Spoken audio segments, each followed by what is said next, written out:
angazi ubani ofuna ukuzwa lento le, but masubheke right now, masubheke the number of young players Orlando Pirates enawo, yabo, I know lento le ibiloko iculwa the whole season.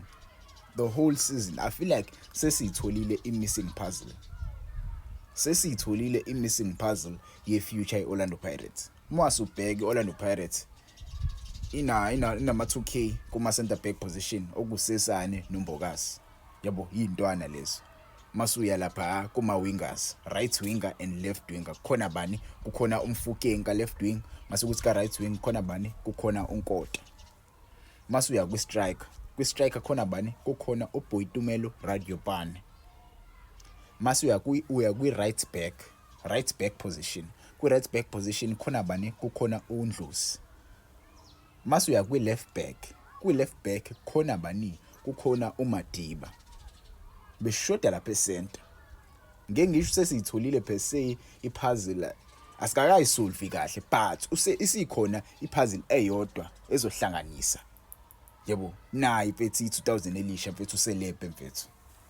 Selebhe mfethu, ayilomjida mfethu uyalithinta mfethu ibhola mfethu. Indlela adlala ngakhona. Yebo, indlela adlala ngakhona uyakhombisa ukuthi unawo lawo ma qualities lawo ukuthi alwele ischeme goLorlando Pirates. Right now siyambona uloke nje ethola ama minutes, and lawo ma minutes awathola uyawasebenzisa. Uyakhombisa impela ukuthi kuningi asawusinikeza kona. Yebo, same as uNkota. Kota did the same thing. Mbokazi did the same thing. Mfukeng did the same thing. Sesane did the same thing. Angani manje nyang understand yini? Yabo. You see this five crop of players. Bawusisa good. Yabo. Bawusisa kude nje ubonile nje kule Champions League kade siyidlala, even though singayiwinanga. Sifike kuma semifinals. Masubheke sashaya iJohannesburg Galaxy. Ishaya iJohannesburg Galaxy yashaya sinenye ingxenye yabadlali. Yebo, sasingenayo le crop yabadlali. I2000 elikhona leya games shaya khona iJohannesburg Galaxy kwakumfukenge kuphela. You see ishift esishiftile manje sedlalisa ama 2000, because masubheke the top goal scorers abaskorelile kule campaign ade sikuyona ye-Champions League, Mfukeng noNkota. It is Mfukeng and uNkota. Yabo, Orlando Pirates ibe ingxenye yama team engaconsidanga amagoli amaningi. Credit to who? Mbokazi. Credit to who? Sesane. Ama youngsters.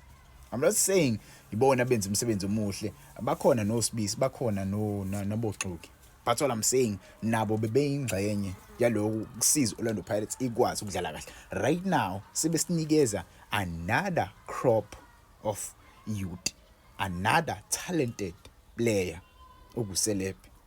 I want to see this player playing more minutes under uJose Rivero before uJose ahamba. I want to see him playing bafethu. Mancane ama games asiselele, yes I know, but I want to see this player playing for uJose. Yebo, asazi ucoach uzofika omusha uzosilithelana. But right now I'm sure management iyabona ukuthi kahle kahle into esebenzelayo ile. Awuke stick nalento le. I liked into eshiwo uMandla Ncikazi ngosikhathi ade bembuza imibuzo ahead of igame esoyidlala against iKaizer Chiefs. Yabo, what is the purpose? What is the purpose of having a DDC team when you are not going to promote the youngsters play with first team? What is the whole purpose? It's like waste imali, stingo singekho. Yabo, what is the purpose? Right now we are reaping our own benefits. We are reaping our own fruits of labor because of talent esilithola kwi DDC side lethu. Yabo, we may not do well with this side. Team yethu yakwi DDC may not do well, yabo, kwi league. But these players mesiba promote bayafika lapha bakhombisa ukuthi hayi, yabo, bazoyisiza team. Basiza lapho nalapho. Lapho nalapho. Right now there's a player bengizwe engezwe ngakuthiwa ngenzeka akhuphuke ubani uNeomo Gwena. Naye some add le squad, yabo. Some add le squad. Ungaboni ngibeke laba bodwa. There are another batch of ama 2000 asiza ku first team. Yabo. Ngifuna ukumbona uMadiba playing more regularly. ngifuna ukumbona uNdlozi playing more regular. Ngifuna ukumbona uCeleb playing more regular. Yabo i-next season kuningi esizokwina. Kuningi esizokwina but ke ngingasheshe ngikhulume kakhulu singazi ukuthi ikusasa lesiphatheleni asazi ukuthi uba ucoach ozosicoacha kusasa angazi ukuthi imapi ama principles azofika nawo but i-management ngisasho namanje kumele ibone ukuthi yini into esisebenzelayo mesisebenzele ukuthi sikwazi ukudlalisa ama youngsters iwona asiwinisayo kumele ba-implemente kulo coach ufika bamtshela ukuthi coach implement this way of playing. I know it's not your kind of style of playing but try to promote yabo intwana. Maybe the management may try find ucoach okwaziyo ukudlalisana intwana okwaziyo ukunikeza intwana ithuba because these youngsters must get ithuba yabo zalidinga ithuba uzibonakalisa. Imagine usufike kwi-DDC side you-Orlando Pirates or ye-Kaizer Chiefs or ye-Sundowns ungasapromote uye kudlala kwi-first team because iyona into esuke isenhlizweni yana nomuntu umfana omncane odlalela i-DD side ya kwi-DStv yabo iyona into abasobe beyifisa ukuyodlalela i-first team and kwi-first team lapho khona basobe bezoyibonakalisa yabo bakhombisa umhlaba ukuthi badlala kanjani. Imagine ukuthi usufikile kwi-DDC side mase beyakulona out uyodlala le ehlathini kwe-NFD yabo leyo nto ayikho mnandi so mina ngibona ingcono lento yenza uOrlando Pirates mumbona umdlalo usuyashisa lo mdlalo lo basheshe bamkhuphule